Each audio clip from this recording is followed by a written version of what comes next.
আতশবাজির ঝলক, যুদ্ধবিমানের উড্ডয়ন, drone show, concert আর লাখো মানুষের উচ্ছ্বাসে স্বাধীনতার ২৫০তম বার্ষিকী উদযাপন করল যুক্তরাষ্ট্র। রাজধানী ওয়াশিংটন ডিসির ন্যাশনাল মলে সমাবেশে ভাষণে প্রেসিডেন্ট ডোনাল্ড ট্রাম্প বলেন, মার্কিনীদের স্বপ্ন আবার ফিরে এসেছে।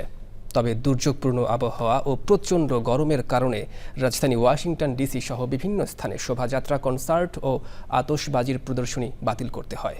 বিস্তারিত জানাচ্ছেন আমিনা রহমান সুপ্তি। ১৭৭৬ সালের ৪ জুলাই ব্রিটিশ শাসনের বিরুদ্ধে স্বাধীনতার ঘোষণাপত্রে স্বাক্ষরের স্মৃতিতেই প্রতি বছর এই দিনে স্বাধীনতা দিবস উদযাপন করে যুক্তরাষ্ট্র। তবে ২৫০ বছর পূর্তিতে এবারের উদযাপনে ছিল বিশেষ মাত্রা। ইতিহাসের অন্যতম বৃহৎ আতশবাজির প্রদর্শনীতে আলোকিত হয় যুক্তরাষ্ট্রের রাজধানী ওয়াশিংটন ডিসি।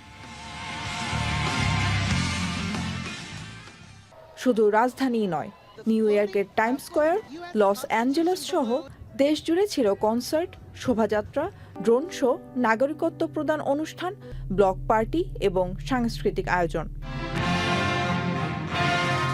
স্বাধীনতা দিবস উপলক্ষে ওয়াশিংটন ডিসির ন্যাশনাল মলে এক সমাবেশে ভাষণ দেন প্রেসিডেন্ট ডোনাল্ড ট্রাম্প। তিনি বলেন, আমেরিকানদের স্বপ্ন ফিরে এসেছে।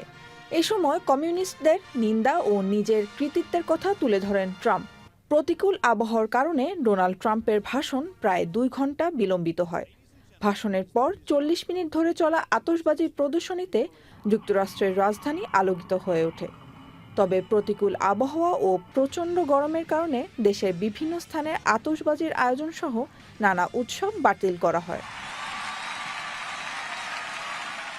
Amina Rahman Supti, channel I.